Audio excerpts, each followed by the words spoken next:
আসসালামু আলাইকুম প্রিয় শিক্ষার্থী বন্ধুরা, এখন আমি তোমাদেরকে দেখাবো স্ক্রিনে যে দুইটি অঙ্ক রয়েছে কিভাবে ক্যালকুলেটরের সাহায্যে এই অঙ্ক দুইটির সহজ সমাধান করা যায়।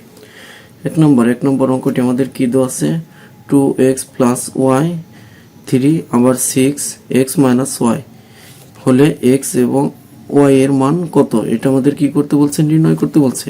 এটা হচ্ছে আমাদের ক্রমজোড়ের ধারণা। ক্রমজোড়ের ধারণাটা কি হচ্ছে, আমাদের এই অংশের প্রথমটা সমান এই অংশের প্রথমটা, এই অংশের দ্বিতীয়টা সমান এই অংশের দ্বিতীয়টা। তাহলে আমরা লিখতে পারি যে ক্রমজোড়ের ধারণা হতে পায়, ক্রমজোড়ের ধারণা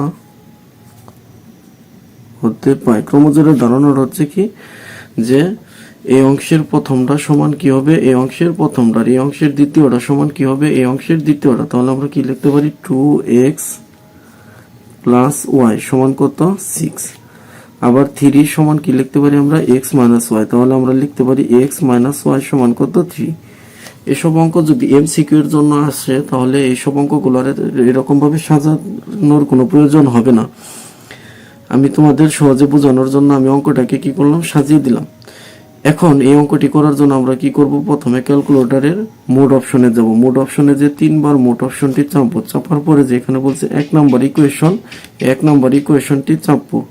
চাপার পরে এখানে আমাদের যে 2 নম্বর অপশনটি আছে সেটা আমরা চাপবো। চাপার পরে এখন এখানে কি বলছে আমাদের, এ হোয়াট, অর্থাৎ এ হচ্ছে প্রথম সমীকরণের যে এক্স এর সাথে যে সহগটা থাকবে এটা হচ্ছে কি আমাদের a1, আর তাহলে এটা হচ্ছে কি আমাদের a1, আর এটা কি হচ্ছে আমাদের a2, এটা কি হচ্ছে আমাদের b1, আর এটা কি হচ্ছে আমাদের b2, এটা কি হচ্ছে আমাদের c1, আর এটা কি হচ্ছে আমাদের c2।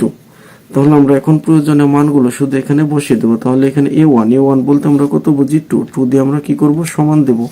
তারপর কি বলছে b1, যেহেতু b1 এর সাথে কোনো সাংখ্যিক সহগ নেই, তার মানে আমরা ধরে নিব যে b1 এর সাথে সাংখ্যিক সহগ আছে কত, 1 দিয়ে আমরা কি দেব, সমান দেব। তারপরে কি বলছে c1 কত হচ্ছে আমাদের 6, c1টা কত হচ্ছে আমাদের 6 দিয়ে আমরা কি করব, সমান দেব।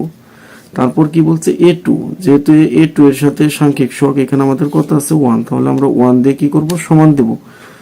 b2 এর সাথে সাংখ্যিক সহগ কত হচ্ছে আমাদের 1, সেক্ষেত্রে যেহেতু এটার সামনে মাইনাস, সেক্ষেত্রে আমরা কি দেব, মাইনাসের 1 দিয়ে আমরা কি করব, সমান দেব। c2 হচ্ছে কত আমাদের 3 দিয়ে আমরা কি দেব, সমান দেব।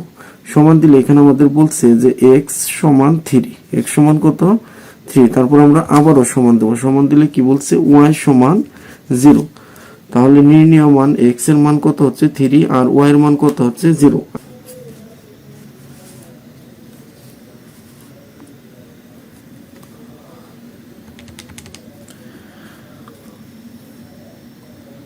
দুই নম্বর অঙ্কটি করার জন্য আমরা কি করব, প্রথমে ক্যালকুলেটরটি রিসেট দেব। রিসেট দিতে গেলে আমরা কি করব, শিফট মোড চাপবো। চাপার পর আমরা কি করব, 3 চেপে 2 বার সমান দেব। সমান দিলে আমাদের ক্যালকুলেটরটি রিসেট হয়ে গেছে।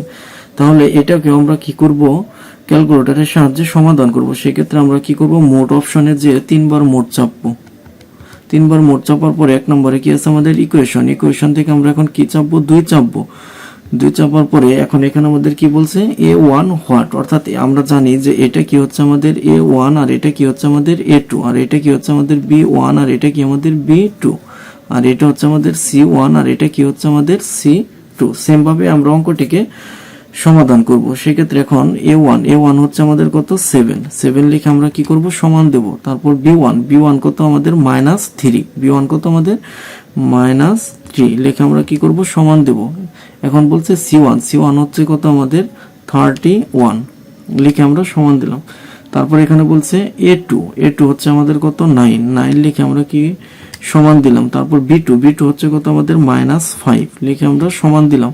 তারপরে c2 হচ্ছে কত আমাদের 41 দিয়ে সমান দিলাম। তাহলে এখানে আমাদের কি বলছে, x সমান কত আমাদের 4, আবার সমান দিলে আমাদের কি y সমান কত, -1।